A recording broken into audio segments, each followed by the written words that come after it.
writing that song kinda saved me a little bit. This comes from Billie Eilish's acceptance speech after winning Best Original Song at the Golden Globes for What Was I Made For? The song is featured on the Barbie soundtrack. Among other awards, it received 5 Grammy nominations, including Record of the Year and Song of the Year. The track was commercially successful worldwide and reached number 1 in Australia, Ireland, Switzerland, and the United Kingdom. But it peaked at only 14 on the Billboard Hot 100 in the United States. I don't know if you're like me, but when I'm watching a movie and a song resonates with the scene and I dig its melody, I'm pretty quick to Shazam the identity of the tune off of the TV.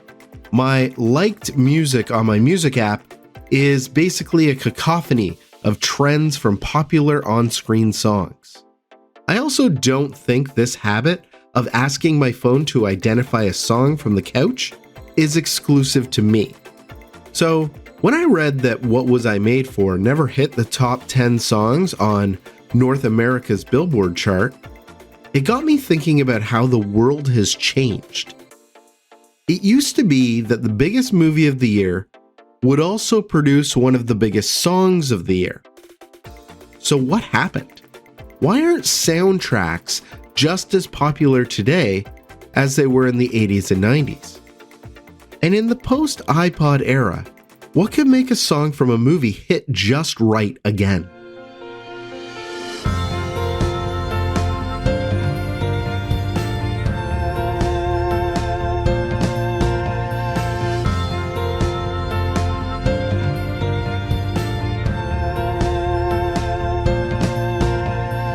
Welcome to Another Lens. My name's Jay Kennedy, and I like movies.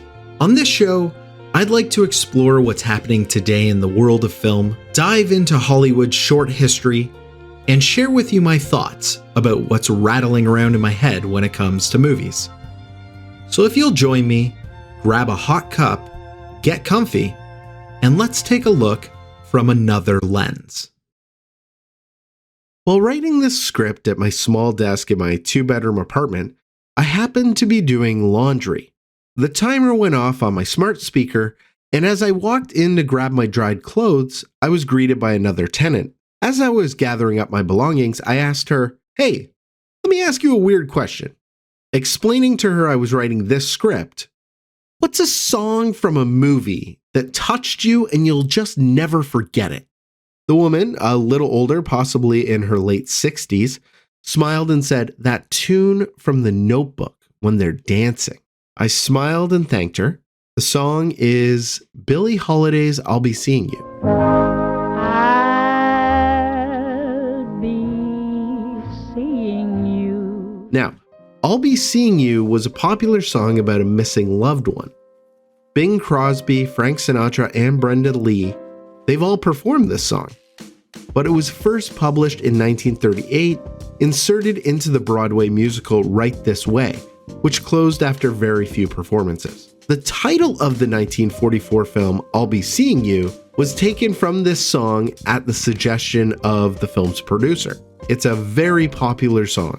In fact, Billie Holiday's 1944 recording of the song was the final transmission sent by NASA to the Opportunity rover on Mars when its mission ended in February of 2019. And of course, it was featured in The Notebook. My neighbor has great taste. And this is what I love about the songs from cinema. It takes you back to a feeling that you had, and you can't help but picture characters you care about within a story that resonated with you.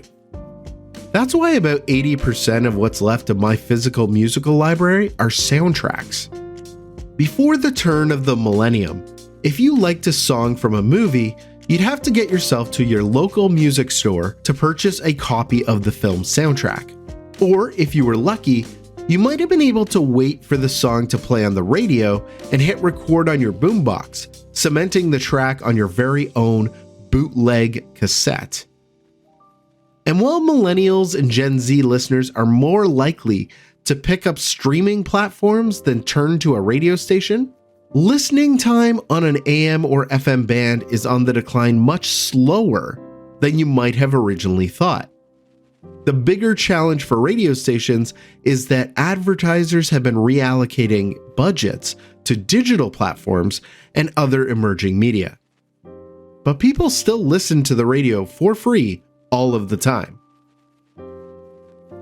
But before there were alternatives to catching your favorite track on the dial, the movies had a massive impact on a song's sales trajectory.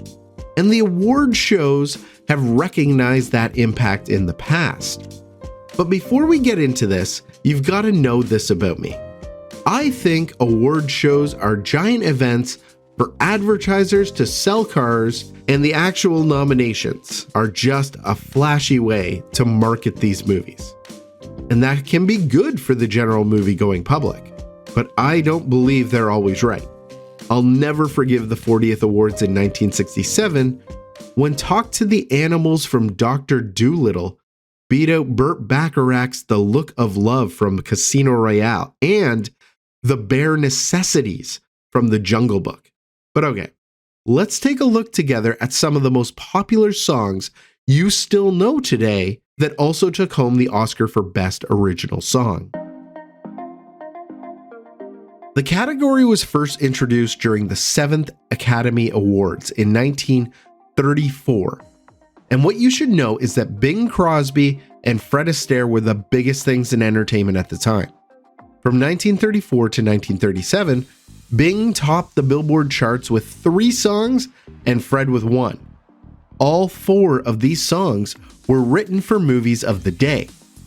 One of them also won Best Original Song.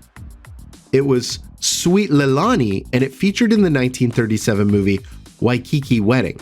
The song and picture are relatively obscure today, but 2 years later, a little song released in 1939 would win Best Original Song and become a young singer's signature. The film's soundtrack wouldn't be released until 1956, but that didn't stop MGM from releasing a studio recording to capitalize on its immediate popularity. It's been re-recorded many times over with artists like Ava Cassidy, Jerry Lee Lewis, Ariana Grande, and Katharine McPhee's version in 2006 reached number 12 on the Billboard Hot 100. I'm talking about Judy Garland's Over the Rainbow from The Wizard of Oz. It has become one of the most iconic and enduring songs in the history of American cinema. Garland received a special mini Oscar known as the Oscar Juvenile Award for her performance in the film. I often forget she was only 17 years old. After Garland's success, Bing Crosby would score one more time with both the Oscar and best-selling song a few years later. This time with a new Christmas track written for the film Holiday Inn, and we hear it every year when the season changes to the holidays. It's White Christmas. Christmas music would become Crosby's bread and butter. As for the Academy, they would only award one more holiday tune as Best Original Song in their 95 years. That was the ever-controversial Baby It's Cold Outside, which was written for the film Neptune's Daughter in 1949.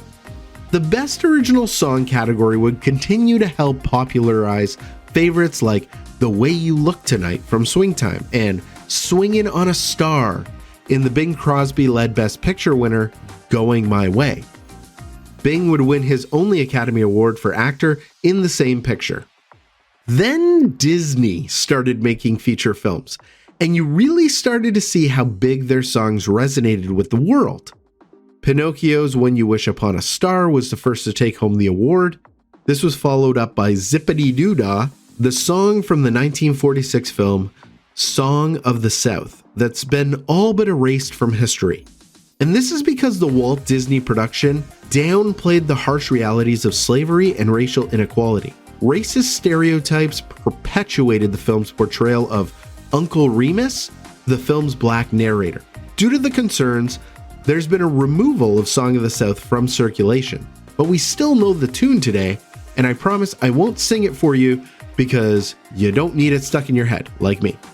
After World War II, musicals made a massive comeback, and the soundtracks of West Side Story, My Fair Lady, Mary Poppins, Camelot, and Jesus Christ Superstar were bestsellers of their respective years. But as the music industry began to change, so would the big winners for Best Original Song. After Audrey Hepburn's sweet voice crooned in Breakfast at Tiffany's, Moon River would take home Oscar. The gleeful rendition of Raindrops Keep Falling on My Head won in '69 for the buddy western Butch Cassidy and the Sundance Kid. And to this day, one of my favorite personal stories comes with the Best Original Song winner from 1971, and I'm going to share that with you right now. I had just moved in with my girlfriend, who is now my wife. I was alone and I was sorting through boxes. I found a mix CD from her old college boyfriend. Now, I am certainly not jealous that my wife had relationships before me. I did too. But if you find a mixtape that was given to your girlfriend from an ex, it is the law that you put it on immediately and you play that tape. The first track is the song in question. The familiar notes roll and I'm getting right into it. I know what's coming. After 3 minutes of funky and sensual grooves by Mr. Isaac Hayes, the lyrics grab the air, provocative and definitely a little exploitive, but also extremely cool. That was also the nature of the film Shaft, and I can dig it. Big respect for the bravado of my wife's ex to start a mixtape with the theme from Shaft.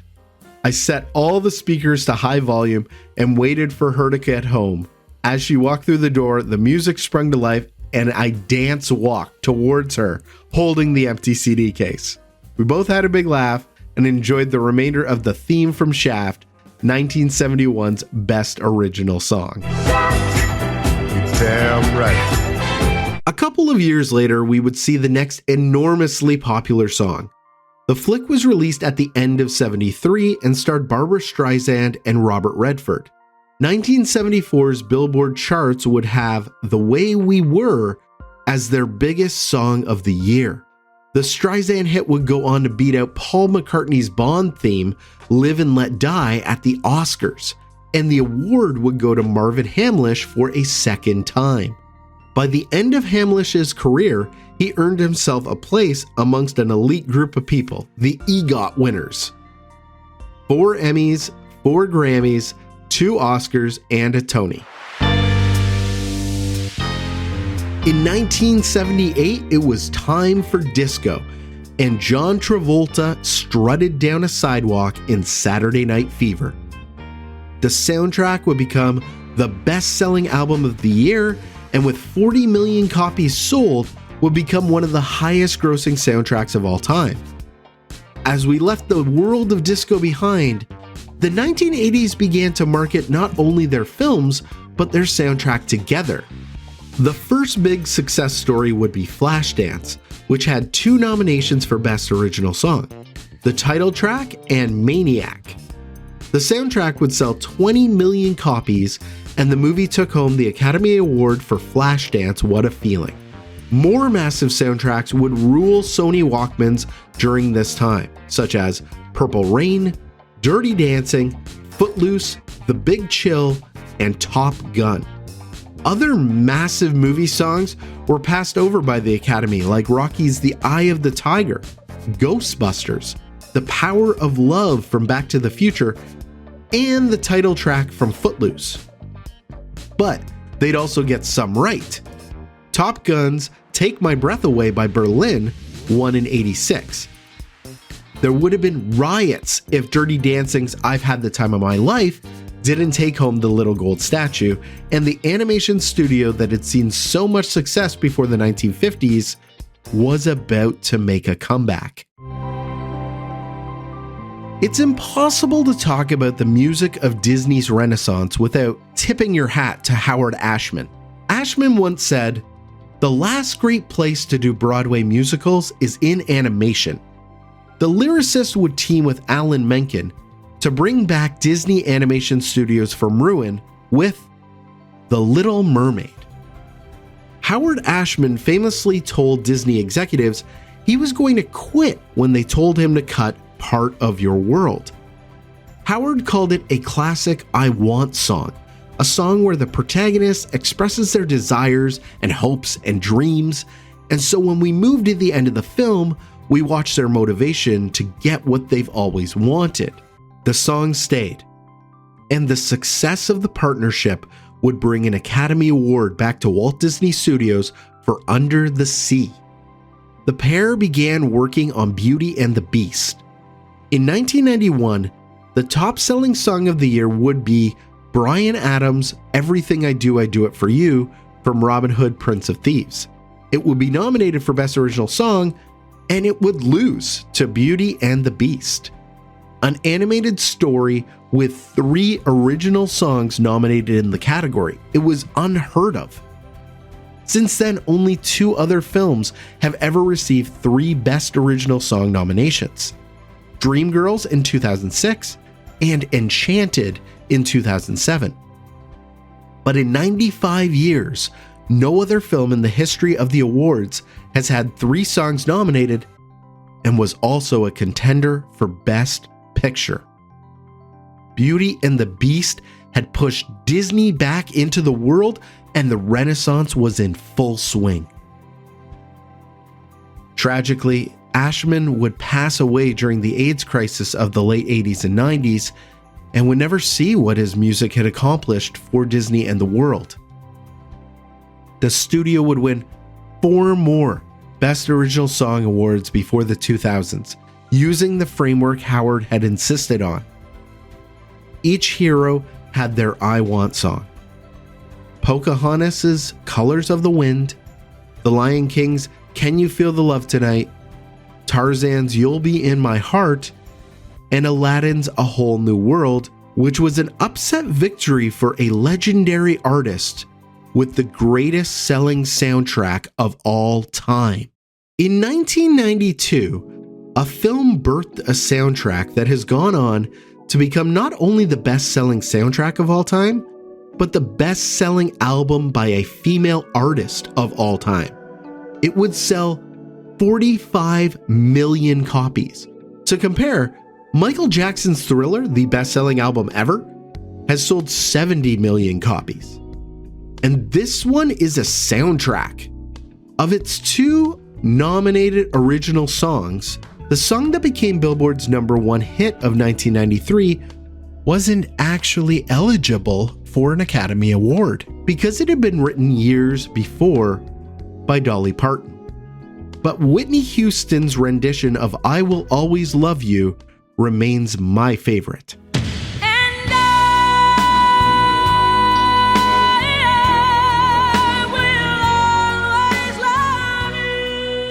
The film, of course, is The Bodyguard.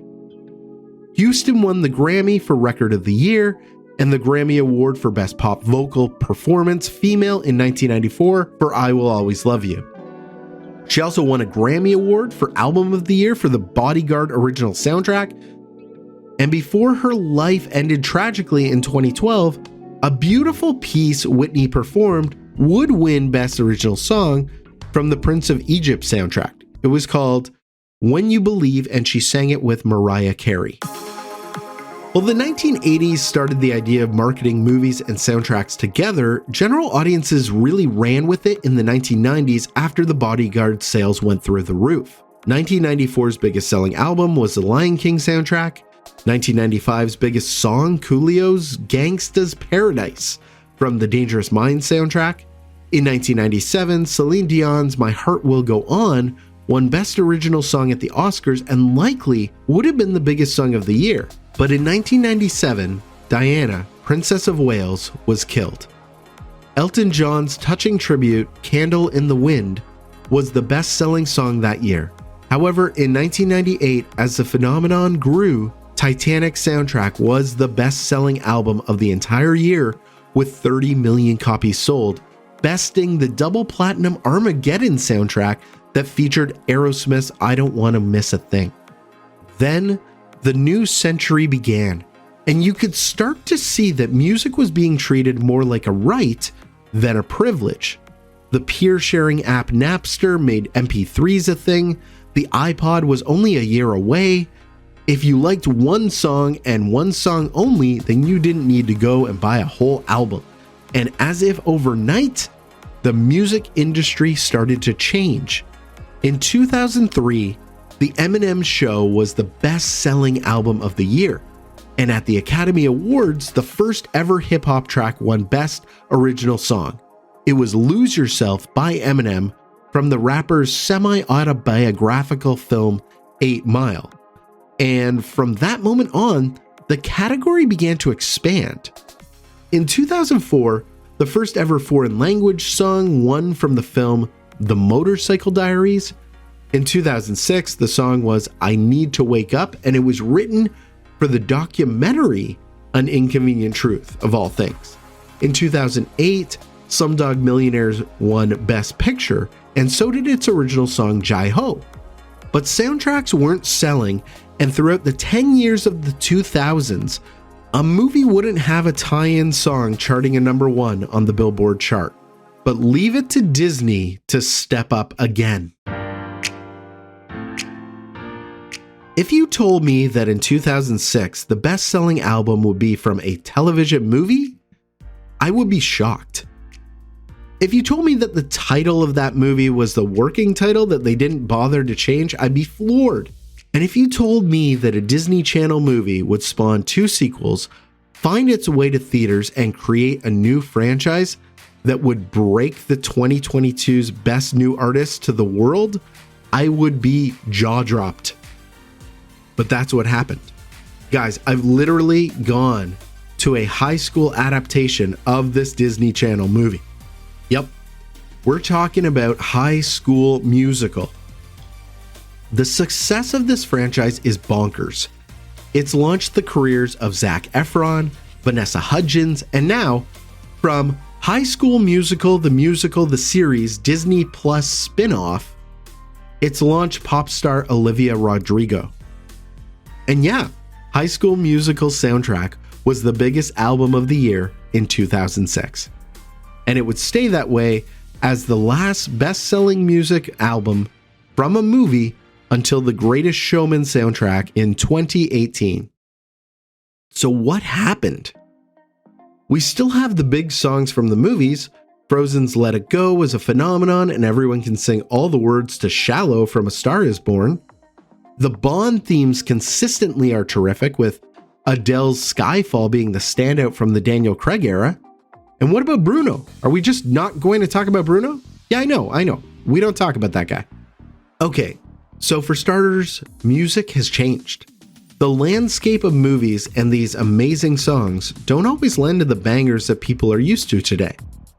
And with the change in music consumption, people don't need to find music in the multiplex. They're doing just fine swiping through TikTok. And while you might sit down to listen to your favorite artist's album, the same patience isn't given any longer to the diversity that lives on a Hollywood soundtrack. That's what Spotify playlists are for. And the biggest change is the promotion and marketing. The success of a soundtrack and film need that together push. And right now, in today's film economy, you'll be lucky to break even with the enormous budgets set aside just for one blockbuster film. And those are the ones dominating what people go to theaters to see. You need to promote the movie more than you need to promote a song or an album. So maybe we're past that era of enormous music hits coming from our movies. But I can't imagine a time where I'll ever give up the thrill of discovering a new track as I sit on the couch and hit the Shazam app on my phone, instantly discovering something new that I didn't know existed before that moment and filing it away for future listens. At least to me, that still sounds really good.